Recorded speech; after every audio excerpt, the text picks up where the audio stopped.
Love it or hate it, as an online PC gaming marketplace, Steam is practically unrivaled. It made $4.3 billion worth of sales in 2017, and just in case you're not familiar with money, that is a bloody huge amount of cash. Now imagine you found a security hole on Steam that gave you the license keys or CD keys to potentially every single game on the platform. Pretty much anybody can sell CD keys on dodgy grey market websites to generate themselves some cash. So you might think an exploit like this would be worth a hell of a lot of money to the right person. Well, according to Artem Moskowsky, this exploit was worth $20,000 to him, but not in the way that you would expect. Rather than exploit the security hole himself, or indeed selling the info to other interested parties, Artem reported the issue to Valve and was rewarded a bounty of $20,000 for finding it. This type of bounty hunting is more common than you would expect. Indeed, this isn't even the first time that Artem Moskowsky has cashed in a bounty with Valve this year. Back in July, he was rewarded $25,000 for weeding out an SQL injection bug on Steam. Security researcher, professional bug hunter, or ethical hacker, whatever you want to call him, Artem Moskowsky has been doing this type of work since he was in school, and for the past several years, he has made a career out of finding and reporting flaws. The security exploits are reported using websites like HackerOne, a portal where hackers can report exploits and cash in their bounties. The About Us section on the HackerOne website reads, quote, HackerOne Bounty is the market-leading bug bounty program where trusted hackers are incentivized to continually test for critical vulnerabilities. Bounty programs can be private and invite-only or fully public, and all incentives will reflect the organization's priorities. Valve's HackerOne page reads, Valve recognizes how important it is to help protect. Security includes everyone, our Steam users, our developers, third-party software developers, and the security community. Working together, we can all make Steam and the internet safer. We are running this HackerOne bounty program to reward researchers for identifying potential vulnerabilities. Now, they are being kind there by calling them researchers, but essentially they're just hackers, right? Yeah. That's a dirty word though, isn't it? People don't want to be a hacker. Yeah, you don't want to be hacking away at something, yeah, do you? It's got negative connotations, doesn't it? It's like if you're a hacker, you're someone who's doing something untoward, but really you're a security researcher. It's quite a credible profession these days. It sounds really fancy. I am a security operative. Yeah. Cyber operative. Cyber securities. Just hacking, just sitting in your bedroom in the dead of night just doing this. There's $1,500. Cha-ching! My question is though, how long was this an exploit? Because this was found in August of this year, which was kept secret until only recently, where Valve come out and said, yeah, we found this and we fixed it, and now everyone knows about it. And the question remains though, how long was this a problem, and how many people maybe have found this in the past and have been exploiting it? Because the flaw was there, like maybe it was just a more recent version of the Steam platform. We don't know, but this might have been exploited for so long. Yeah, it's an easy way to farm. If this exploit has been there for a while, you can just keep milking it without getting caught. But now this guy's come out and he's done the moral thing, because he could have capitalized on it for himself, which we'll touch on in a bit. It is important to note that this process didn't generate keys. It only highlighted the keys that were already generated, so that you might be able to pull off 20 odd keys for a game, and like 10 or 15 of those might have been sold and redeemed already. However, 5 of them, for example, might be still in the marketplace ready to be. So it wasn't 100% like you can just print money with this kind of type of thing. There was obviously a little bit of an issue getting, if you were to go to a third-party grey market website to try and sell these things, then there's always a possibility that it was worth nothing in the first place anyway. But like we said, hacker is like a dirty word. But these days it's just like freelancing, security freelancing, or white hat hacking they call it, where like you're ethically hacking. Yeah. You're ethically hacking for the good of the company that you're hacking for, and you're working on a freelance basis. So you will get rewarded for every hack that you find, every exploit that you find, and it's becoming more and more a legal profession. Yeah, evidently it can be quite a lucrative method of sustaining yourself, because this guy, he's earned about $35,000.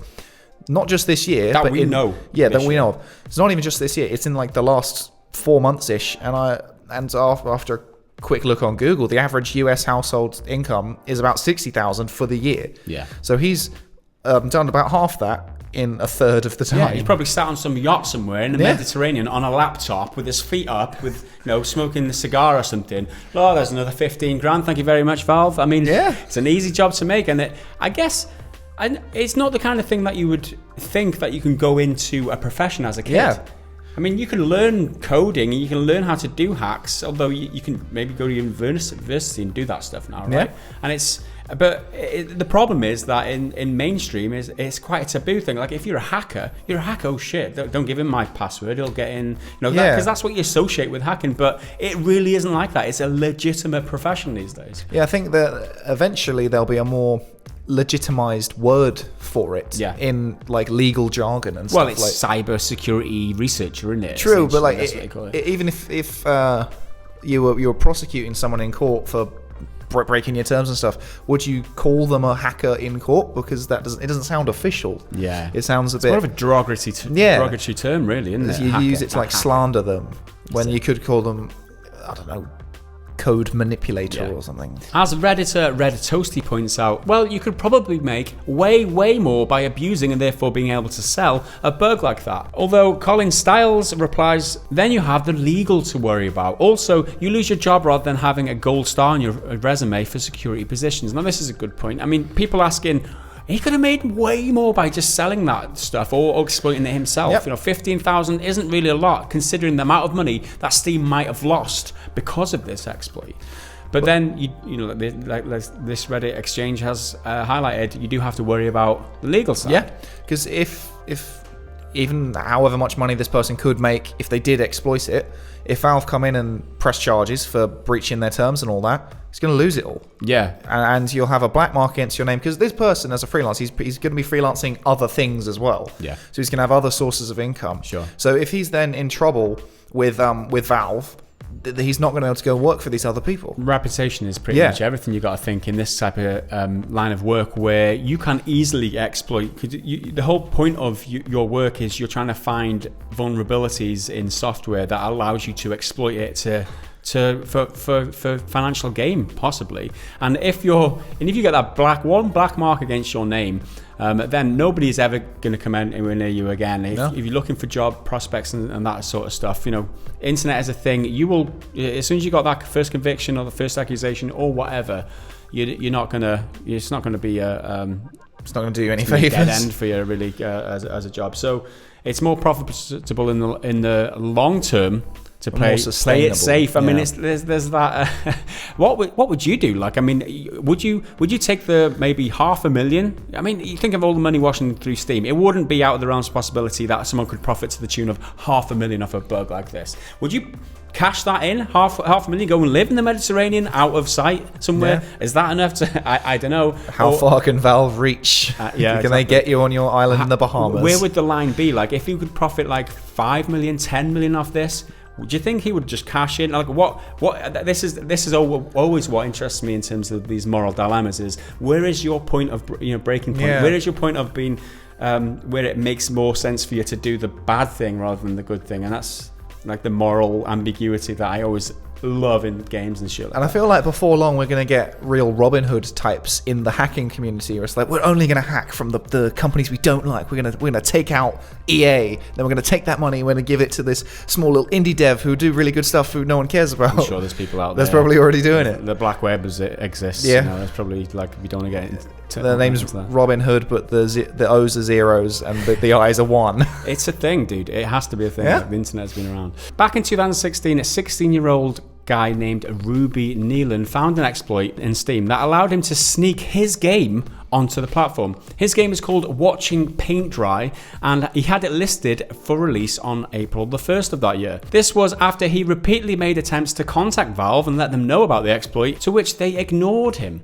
So fed up with being not listened to, he just went ahead and listed his game on the marketplace as a way of getting attention, which actually worked. And that was way back, supposedly before this bounty scheme came into effect. Yep. So he recognized this exploit. They didn't listen to him, so he was like, you know what? I'm just going to stick my game on Steam, and he listed it, Watching Paint Dry. It was a 45-second game. For a 16-year-old guy to do that, fair play. He got the recognition he deserves, and he's got those headlines, and he's got that. He's starting to build that reputation. It's like, oh, you guys have this problem. Nothing. Okay.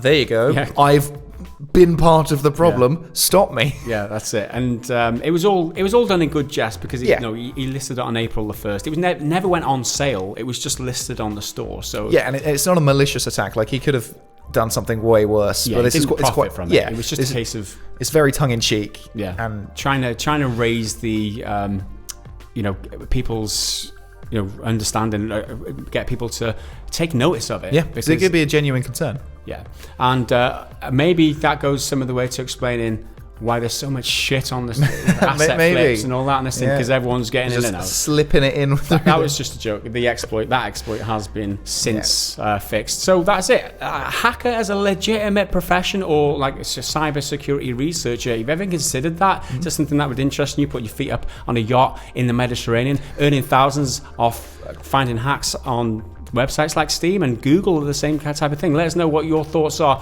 on this story down in the comments below.